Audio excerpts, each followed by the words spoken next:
This is Valley News Live at noon.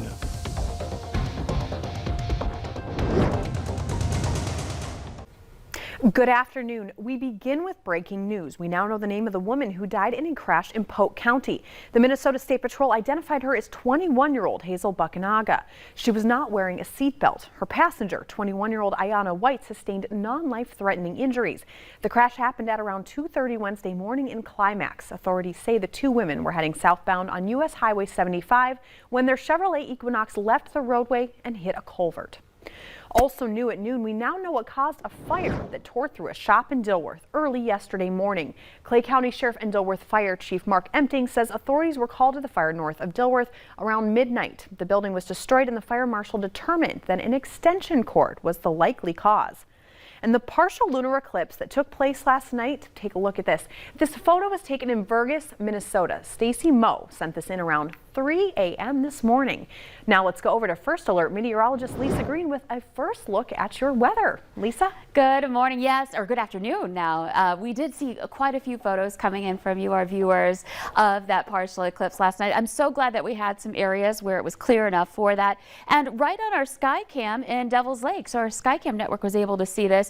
I took a time lapse of the partial eclipse. This was after it reached its maximum and it was starting to wane, but still really cool view with the clouds moving through. It was kind of neat as well, kind of making an eerie view here in that early morning this morning. Now we're looking at some sunshine that's returned for us in the valley for most areas. You could see we've got on our visible satellite map some clear skies in the southeastern part of North Dakota, and we can even make out some of the areas that have a little bit of snow cover still on the ground where we have clear sky up in central parts of the valley and up north and back over into Lakes Country as well. And then there are still some clouds up to the north, and there's even a couple of flakes that may be flying around right along the international border again. Having a hard time kicking those out of here today, but gradually things quiet down for everybody. The wind has even started to relax in a lot of places. Fargo's been one of the breeziest spots, but you can see we've got some nice blue sky here, 36 degrees. It's 33 in Grand Forks, Jamestown hitting 40 already, and it's 31 in Bemidji. Fergus Falls is at 37, and just a couple of degrees above freezing in Devil's Lake at 34, with the variation of clouds happening here today. Some of us getting mostly sunny skies, others still working at it, still working at getting more sunshine. And as we make our way through the afternoon here in Fargo, I think we'll see a variation of mostly sunny to partly cloudy skies, gradually seeing a few more clouds as we head into tonight.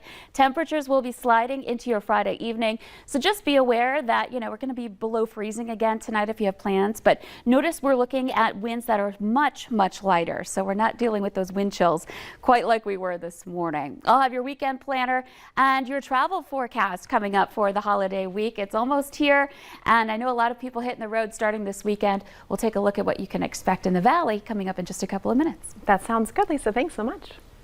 A man is facing potential charges after police say he shot his gun through a piece of furniture and into the apartment below his.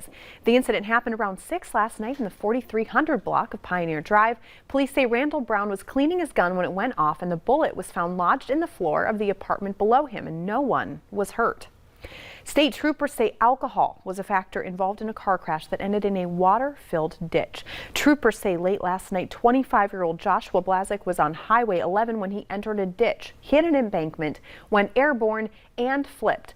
It happened near County Road 114 in Badger, Minnesota. His car ended up partially submerged in water. Blazik was taken to Roseau Hospital for treatment, but his injuries are considered non-life-threatening. And all U.S. adults just got one step closer to becoming eligible for COVID booster shots. The FDA has authorized a third dose of both the Pfizer and Moderna shots. The CDC advisory panel takes up the matter today. Skylar Henry reports from the White House.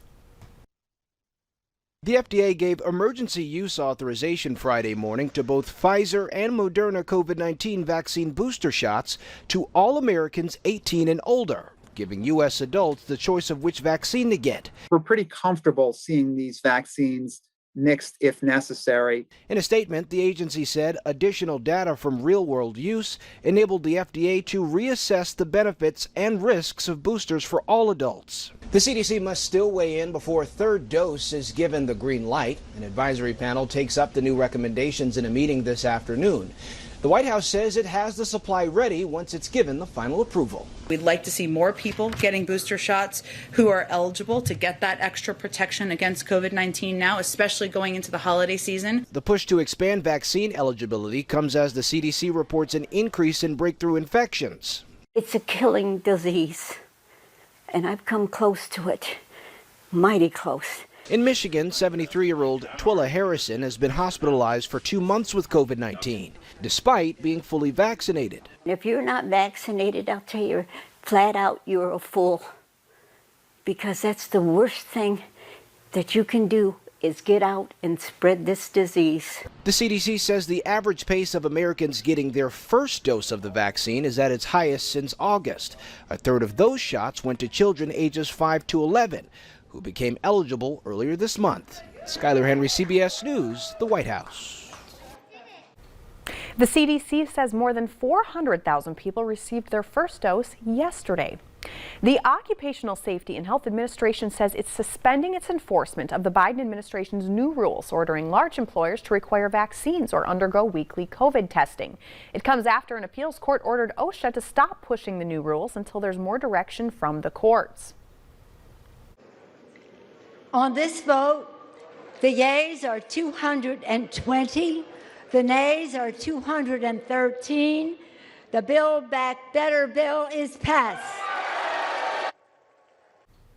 President Biden's Build Back Better bill was passed in the House of Representatives this morning. The massive $1.7 trillion social safety net bill passed by a margin of 7 votes. It calls for new spending in a variety of areas, ranging from subsidizing child care to battling climate change. The bill now heads to the Senate, where it will likely undergo some changes before a vote is held in that chamber. Still ahead at noon, many Americans are on the road for Thanksgiving. We have some tips to make your travel plans a little bit easier. But next, Lisa Green will be back with a first look at your weather to plan your day.